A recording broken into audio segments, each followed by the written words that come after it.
set up 2 of my friends, but now he's been catfishing me by pretending to be her on her phone to check up on our friendship, and after getting caught, he's convinced her that I'm the problem. So Emily, 36 female, and I, 36 male, had stopped being friends for a little while when she got married way too young to her boss. He ended up being incredibly abusive, controlling her life at every level, and over the 3 years they were together, he basically isolated her from all friends and family. We reconciled when she divorced him. Around this same time, I attended university and met my now wife early on. We were assigned to the same floor in halls, and we've been together for 17 years now, and she's become really close to Emily over the years.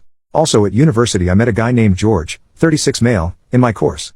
We were part of the same friend group but didn't stay in touch until we coincidentally ended up working together a good 10 years after graduation. I ended up introducing George to Emily and they started a relationship. A year or so later they moved in together. Emily was happy, and he was happy. On the face of things, he's seemingly been fine with me and Emily's friendship and never said anything. But over the past few weeks I started getting texts from her, sometimes late at night, that were just off. I was suspicious when she used a common British shortening of my full name rather than the traditional German version that she would always use, and when some overtly flirty, almost outright saying, occurred I immediately shut it down. I was 100% sure it wasn't Emily at this point. I basically called him out and asked if this was in fact George using her phone and bluntly asked why he was trying to sex with me posing as his girlfriend. He never responded, but after explaining the situation to my wife, she went over to Emily's with my phone to see what was going on. I wasn't there for this, but she showed Emily our entire text history and what he had done. George came home and they confronted him together. He first outright denied it and had the balls to accuse Emily of sexting me and trying to hide the cheating from my wife by saying he did it. Emily just left with my wife to come stay with us after this because there wasn't any reasoning with him. The morning after, he called and begged her to come home. He was crying and threw himself at her feet claiming he did it out of jealousy. He highlighted that she was in the habit of deleting our conversations, which drove him crazy. She does this with everyone, I guess, and he was always jealous of our relationship. He found it hard to see me with her, and after he saw her saying stuff like how she loved me, again, siblings. Well, not being able to read our texts drove him to basically go fishing to establish what exactly our relationship was. The sexting was an attempt to bluntly see if it was something I would engage in. At this point Emily asked for mine and my wife's opinion on this whole matter. I called bull crap on this being a mistake. Something he was driven to by jealousy. He violated her privacy by going through her phone, risked our friendship by masquerading as her, risked my marriage by trying to bait me into sexting a friend, and he risked Emily and my wife's friendship by making it look like Emily was sexting me. The entire thing was a clusterfuck. I didn't outright say she should leave him, but I highlighted how dishonest this whole thing was. She eventually went back home and I didn't hear anything for a few days, but Emily eventually revealed to my wife that she had functionally forgiven him. My wife worked out from the conversation what had happened. He had basically flipped the script on me by playing into fears from her marriage. He described me as another controlling male trying to dictate who she had a relationship with. He encouraged her to make her own decision. Not bad advice in theory, but she had to ignore me because I didn't have her best interest at heart. I was controlling her like her ex. My wife quietly pointed out that he was in fact being like her ex, not me. He was driving a wedge between her and family. At this point Emily just gave up. Said she couldn't win, couldn't decide between the man she loves and her brother, so screw it. Let's pretend it never happened. We haven't really spoken since. Apparently part of forgetting this ever happened is also giving into his worries about our friendship. Every time I try and bring up what he did, I've either been ignored or told to stay out of it. Honestly, this pisses me off that he's gotten exactly what he wanted. He stopped us talking. I know I can't force her to break up with him, but it's seemingly a catch-22. I can't push her to make a decision about what he did whilst he's got her convinced I'm controlling her. I rarely see George at work and he's rightly kept the heck away from me. I was tempted to bring my sisters into this clusterfuck, tell them what happened, they love her like a sister too, and see if they can talk some sense into Emily, but that's somewhat manipulative too. So any advice here? Let shitty sleeping dogs lie? Try and get her to deal with what he did rather than sweeping it under the rug? First update. So, I followed the general advice of just leaving the entire situation alone.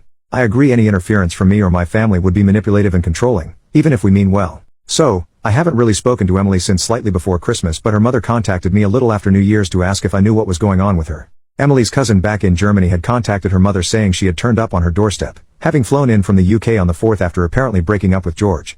According to her mother, Emily had come back to our hometown for the holidays.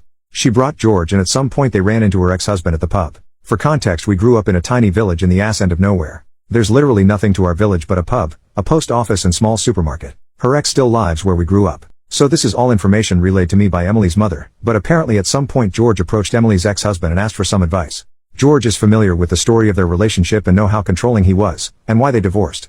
Somewhat to her ex-husband's credit, he apparently refused to answer any questions and quietly approached Emily's mother to relay what he had asked. Now this is according to him, and George denies it, but he said George asked him how to handle me in terms of my friendship with Emily. I've no idea what Emily's ex-husband's motivation was here, but they've been divorced for a decade now and he hasn't contacted her in this time, so I'm inclined to believe it wasn't further attempts at interfering with her life. Maybe it was actually manipulation. Maybe in the decade since they've divorced he's become a better man. Who knows?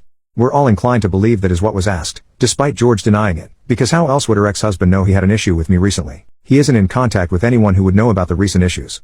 Also, to be honest, the ex never had an issue with me. He saw me as a child, despite being the same age as his then wife, and constantly called me kiddo and asked how school was.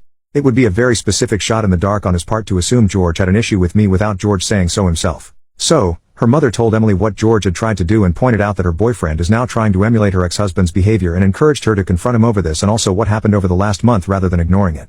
Nobody was privy to the discussion they had, but he left sometime after it to return to their shared home, and she stayed with her mother, saying they had broken up. She stayed with her mother until the day after, where she, without any warning, left for Germany. The cousin she's staying with assures us she's relatively fine. She's just overwhelmed and embarrassed she let this happen again. She couldn't handle being where she might run into either ex, so staying with her mother was off the table and she just ran somewhere far, but safe. I still haven't spoken to Emily. I've sent her a message with some condolences and reassurance that she will always have a home here in the UK. I've decided to continue to give her space whilst making it clear I am there for her. She hasn't responded, but I assume this is just out of awkwardness over what happened and how technically George was once my friend. He hasn't spoken to me either, and I haven't seen him at work at all. So yeah, not a happy ending per se. It shouldn't have taken her abusive ex getting involved for a resolution, but as people predicted, George was being abusive and he would repeat that behavior. I suppose it was relatively painless that he showed his true colors so emphatically without much further abuse.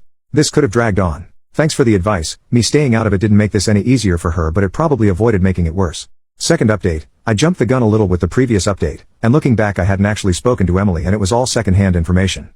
Given this whole thing has now been entirely sorted in the 3 months since it happened, I thought I'd actually give an actual full resolution.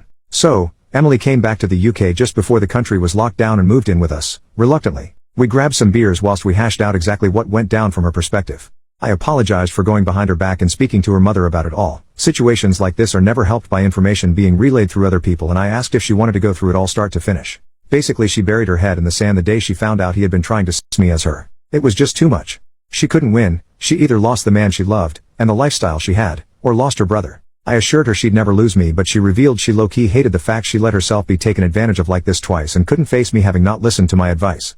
She also mentioned that breaking up with him would inevitably land her on my doorstep for support, and that made her feel bad also, hence escaping to Germany and not talking to me about this. This went deeper and she opened up about her insecurities, how she regretted never going to university, instead marrying her abusive ex-husband, and how she feels like an accessory to other people's happiness. She saw me and my wife, a power couple, as she put it, and just felt so small by comparison. She did love George, but leaving him would leave her with functionally nothing again, and she couldn't handle that. We talked about this a lot. I revealed I was aware my support of her could be a problem. I was feeling like I had made their relationship awkward by being so involved in her life. It might have been hard for George feeling like her boyfriend whilst I was there picking up her tabs, doing the DIY and basically acting like a father coddling his child. I asked if my, with retrospection, financial support of her tied into this feeling of inadequacy, like I was dragging her along for my ride, and she said it was a problem. She felt trapped when the relationship ended because she had no independence or true control. Whilst I would never use my position to control her, she would still be living by someone else's good graces.